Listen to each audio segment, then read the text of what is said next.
Hello everyone, स्वागत सत्कार और अभिनंदन आप सभी का एक बार फिर से कॉन्सेप्ट आरएनए परिवार के इस यूट्यूब चैनल पे आप सभी का स्वागत करता हूं मैं। आज मैं आप लोगों के सामने एक शॉर्ट्स वीडियो के अंतर्गत कई सारे बच्चों की क्वेरीज थी sir, HDI, PQLI, Kuppuswamy classification, Sullivan index और DALY disability adjusted life year के बारे में सर हमें एक शॉर्ट वीडियो के माध्यम से बताया जाए। तो याद रखिएगा, ये 5 जो टॉपिक है इस शॉर्ट वीडियो के माध्यम से अभी गर्दे उड़ा देते हैं। ये जो 5 टॉपिक है ये याद रखिएगा किसके अंतर्गत आते हैं, इंडेक्स ऑफ हेल्थ के अंतर्गत आते हैं सर। किसके अंतर्गत आते हैं? इंडेक्स ऑफ हेल्थ के अंतर्गत आते हैं। और ये कौन कौन से टॉपिक आते हैं? पहला आता है आपका एचडीआई, फुल फॉर्म के साथ अभी डिस्क्राइब कर देंगे इसको। दूसरे नंबर पे आता है पीक्यूएलआई। तीसरे नंबर पे आता है कुपुस्वामी क्लासिफिकेशन। क्या आता है सर? कुपुस्वामी क्लासिफिकेशन आता है आप लोगों के। और चौथे नंबर पे आता है आप लोगों के सुलिवान इंडेक्स। क्या आता है सर? सुलिवान इंडेक्स कह लो या सुलिवान इंडेक्स कह लो, सुलिवान इंडेक्स आता है। और 5वें नंबर पे आता है आपके डीएएलवाई, डिसेबिलिटी एडजस्टेड लाइफ ईयर आता है। याद रखना, सबसे ज्यादा जो सवाल बनते हैं वो इन दो चीजों से सवाल बनने के चांसेस सबसे ज्यादा होते हैं। एचडीआई और पीक्यूएलआई से सबसे ज्यादा सवाल बनने के चांसेस होते हैं। एक एक को देख लेते हैं क्या होता है। सबसे पहले अगर हम हेडिंग लगाएं एचडीआई के बारे में तो इसको कहते हैं सर ह्यूमन डेवलपमेंट इंडेक्स। क्या कहते हैं भाई? ह्यूमन डेवलपमेंट इंडेक्स कहा जाता है। कहते हैं नहीं कहते हैं? बोले साहब बिल्कुल कहते हैं, ह्यूमन डेवलपमेंट इंडेक्स कहते हैं। एचडीआई क्या क्लासिफाई करता है? एचडीआई याद रखना कंट्रीज को यानी देशों को उनके डेवलपमेंट के आधार पे क्या करता है? क्लासिफाई करता है। तो हमें यही लिखना है कि एचडीआई जो होता है ये क्लासिफाई करता है कंट्री को। क्या करेगा? Classify the country on their development, उनके डेवलपमेंट के आधार पे क्लासिफाई करने का काम रहता है। रे भाई समझ में आ रही है? उनके डेवलपमेंट के आधार पे कंट्रीज को क्लासिफाई करने का काम किसका? बोले साहब एचडीआई का। एचडीआई दिया किसके द्वारा गया था? गिवन बाय द, तो UNDP, United Nation Development Programme के द्वारा दिया गया था। तो याद रख लेना एचडीआई के बारे में दूसरी चीजें लिखेंगे हम, गिवन बाय किसके द्वारा दिया गया था? तो यूएनडीपी। यूएनडीपी का मतलब बोले sir United Nation Development Programme, United Nation Development Programme के द्वारा एचडीआई दिया गया था। अब बात आती है साहब एचडीआई की रैंकिंग तो बताओ है। एचडीआई एक और बात याद रखना, हर साल रिन्यू होता है, every year renew, every year renew होता है आप लोगों के एचडीआई। ठीक है, अब हम इसकी रैंकिंग देखते हैं सर।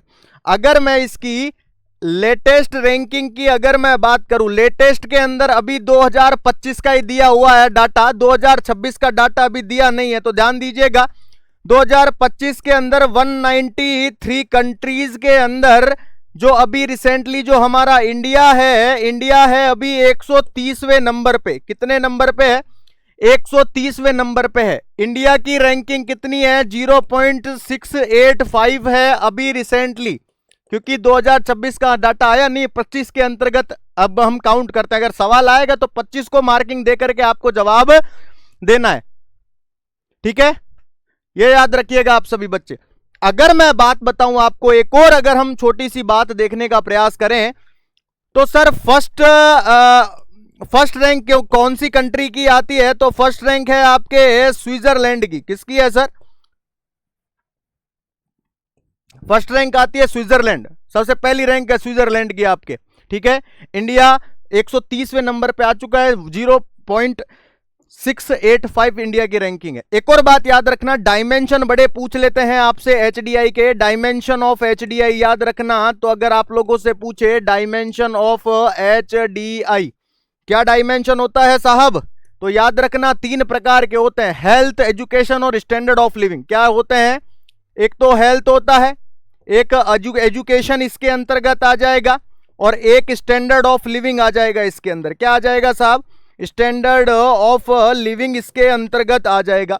ये 3 इसके डायमेंशन होते हैं। उसके बाद आप लोगों से अगर कंपोनेंट पूछ ले तो कंपोनेंट भी बता देना सर। अगर आप लोगों से इसका कंपोनेंट पूछ ले कि कंपोनेंट ऑफ एचडीआई, याद रखना, पूरा क्लियर कर रहा हूं, आराम से इत्मीनान से पढ़ना, नोट्स में लिखना और बार बार रिवीजन करना। एक समय ऐसा आएगा कि पीक्यूएलआई, एचडीआई, सुलीवान, कुपुस्वामी और रेडेली, इसके अंदर कोई सा भी सवाल आ जाए, एक बच्चा गलत नहीं करके आएगा। कंपोनेंट के अंदर 3 कंपोनेंट आ जाते हैं। एक तो आ जाएगा लाइफ एक्सपेक्टेंसी एट बर्थ, जन्म के समय की लाइफ एक्सपेक्टेंसी आ गई। दूसरे नंबर पे आ जाएगा आप लोगों के एजुकेशन, जिसे मीन ईयर ऑफ स्कूलिंग भी कहते हैं। दूसरे नंबर पे क्या आ जाएगा? एजुकेशन आ जाएगा, जिसे हमने मीन ईयर ऑफ स्कूलिंग भी कहा। भाई क्या कहा है? मीन ईयर ऑफ स्कूलिंग भी कहा है सर। कहा है कि नहीं कहा है? बिल्कुल कहा है सर। और तीसरे नंबर पे आ जाता है आपके पर कैपिटा इनकम। तीसरे नंबर पे क्या आ जाता है सर? तो तीसरे नंबर पे आ जाता है आप लोगों के पर कैपिटा इनकम। 3 चीजें हैं जो कंपोनेंट ऑफ एचडीआई के अंदर आता है। Life expectancy at birth, education जिसे हम मीन ईयर ऑफ स्कूलिंग कहते हैं, और पर कैपिटा इनकम। समझ में आ रही है? एचडीआई का स्कोर मिनिमम कितना होता है, मैक्सिमम कितना होता है, तो यह भी बात याद रखना है एचडीआई के स्कोर के बारे में। एचडीआई का स्कोर जो होता है वो मिनिमम तो आपको देखने को मिलेगा 0, और मैक्सिमम कितना देखने को मिलता है? मैक्सिमम मिलता है 1। समझ गए सारे? ये पूरा का पूरा मामला होता है आपके एचडीआई का।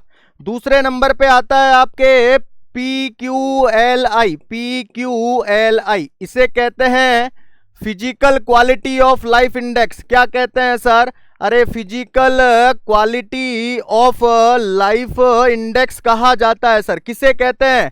पीक्यूएलआई को कहते हैं। ये क्या मीजर करता है, क्या चेक करता है? क्वालिटी ऑफ लाइफ बताने का काम करता है। तो लिख लीजिएगा इसके अंतर्गत ये क्या मीजर करने का काम करेगा? तो ये आपके मीजर करता है क्वालिटी ऑफ लाइफ। लाइफ की क्वालिटी बताने का काम कौन करता है आपके? तो याद रखना पीक्यूएलआई करता है सर। कौन करता है? या फिर हम लिख लीजिए wellbeing of life. Wellbeing of life भी लिख सकते हैं, या क्वालिटी ऑफ लाइफ लिख लीजिए, बात वही है सर। इसके कंपोनेंट भी बड़े पूछे। देखो पहले स्कोर बता देता हूं, उसके बाद कंपोनेंट देखेंगे। स्कोर ऑफ पीक्यूएलआई, अगर पीक्यूएलआई का स्कोर का मैं बात करूं आप लोगों से, तो 0 तो होता है आप लोगों के मिनिमम, और मैक्सिमम होता है आप लोगों के 100। कितना होता है? मैक्सिमम कितना होता है? 100। मिनिमम 0, 0 से 100 के बीच में इसका क्या होता है बेटा? हाँ, 0 से 100 के बीच में इसका क्या होता है? स्कोर होता है रे भाई। अब मैं बात करूं कंपोनेंट ऑफ पीक्यूएलआई। अगर पीक्यूएलआई के कंपोनेंट की बात करूं तो 3 चीजें विशेष ध्यान रखना। बेसिक लिटरेसी, आईएमआर और life expectancy at 1 year.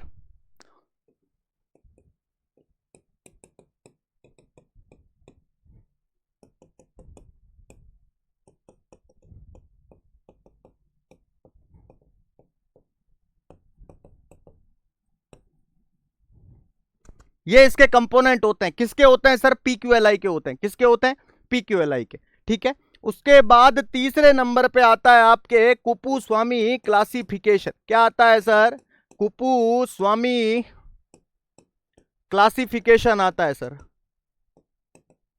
Kuppuswami classification आता है आपका। सर ये क्या मतलब होता है इसका? कोई बताएगा? इसके अंदर कंपोनेंट ध्यान रखना आप। एजुकेशन, इनकम और सॉरी एजुकेशन, ऑक्यूपेशन और इनकम, 3 कंपोनेंट ध्यान रखना। और ये क्या इंडिकेट करता है? स्टैंडर्ड ऑफ लिविंग बताता है। ध्यान दीजिएगा, एक तो ये क्या बताता है? Standard of living. Standard of living बताने का काम करेगा एक तो पहली चीज। दूसरे नंबर पे याद रखना कंपोनेंट क्या होंगे। अगर मैं कंपोनेंट की अगर मैं बात करूं, यहां पे कंपोनेंट क्या होते हैं, तो 3 प्रकार के कंपोनेंट याद रखिएगा, जैसा कि मैंने बताया है, एजुकेशन या एजुकेट, ऑक्यूपेशन और इनकम।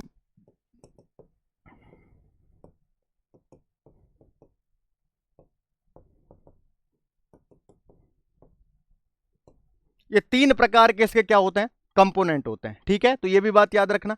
उसके बाद चौथे नंबर पे आता है आप लोगों के सुलीवान इंडेक्स। सबसे इंपॉर्टेंट आता है, ध्यान दीजिएगा। चौथे नंबर पे जो आप लोगों के मैं बता रहा हूं सबसे ज्यादा सवाल इसी से पूछा जाता है, सुलिवान इंडेक्स। सर ये मतलब क्या होता है सर, इस इंडेक्स का क्या मीजर करती है, अभी देख लेते हैं।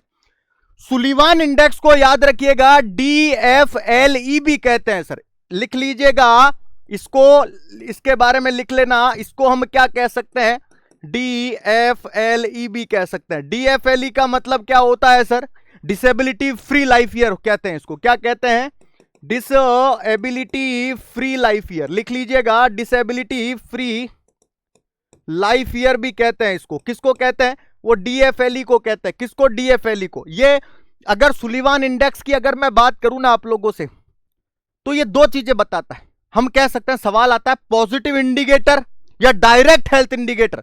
अगर आप लोगों से पूछे पॉजिटिव इंडिकेटर कौन सा होता है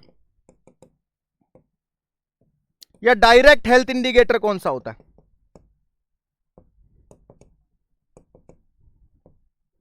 अगर दो चीज पूछ ले, पॉजिटिव या डायरेक्ट हेल्थ इंडिकेटर कौन सा होता है, तो बता देना रे साहब, सुलिवान इंडेक्स होता है।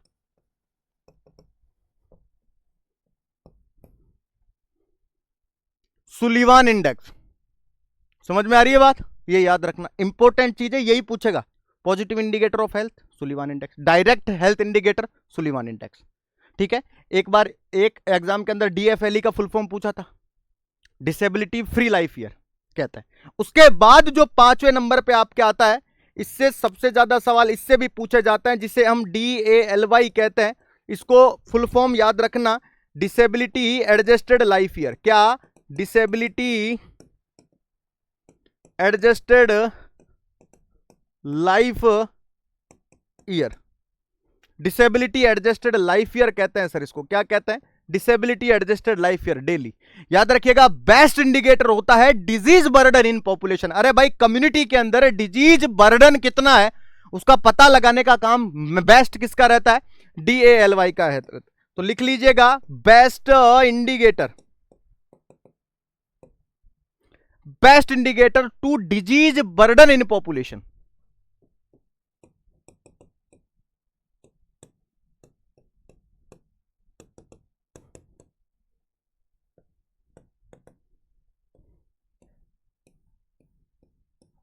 कौन, आपके DALY। ये क्या मीजर करता है sir, effectiveness of intervention measure करता है। सर ये क्या मीजर करेगा,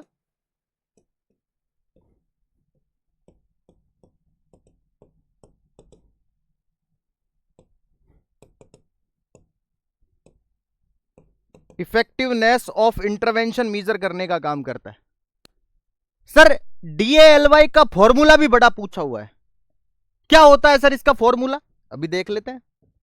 DALY अगर मैं फॉर्मूला की अगर मैं बात करूं, क्या होता है sir, YLL plus YLD, YLL plus YLD, ये फॉर्मूला होता है सर। सर ये फॉर्मूला का फुल फॉर्म तो बताओ, YLL क्या है, YLD क्या है, भाई पता होना चाहिए। YLL का मतलब क्या होता है, इसका मतलब होता है year of life loss due to premature death.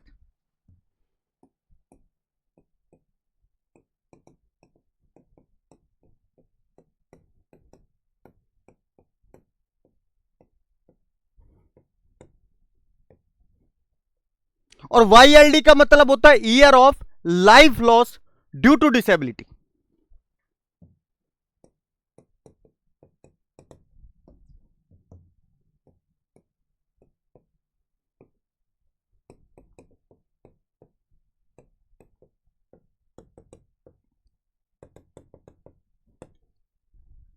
Sir यहीं पे सवाल खत्म हो जाता है क्या, सबसे ज्यादा सवाल ये पूछा जाता है, highest disability adjusted life year कौन सा होता है। हाँ ये मेन सवाल है, ध्यान दीजिएगा। सवाल अगर पूछे आप लोगों से, हाईएस्ट डेली कौन सा होता है, तो आप उसको बता देना दो चीजें। एक तो बता देना डिप्रेशन,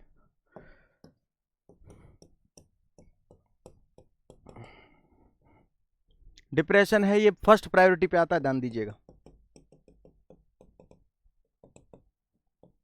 और सेकंड नंबर पे हियरिंग लॉस, ये सेकंड प्रायोरिटी है। अगर एग्जाम के अंदर पूछ रहा है और डिप्रेशन नहीं दे रखा है, हियरिंग लॉस दे रखा है, तो मतलब हियरिंग लॉस सही है। और अगर हियरिंग लॉस और डिप्रेशन दोनों दे रखा है तो हमें आंसर करना है डिप्रेशन, फर्स्ट प्रायोरिटी डिप्रेशन को देनी है।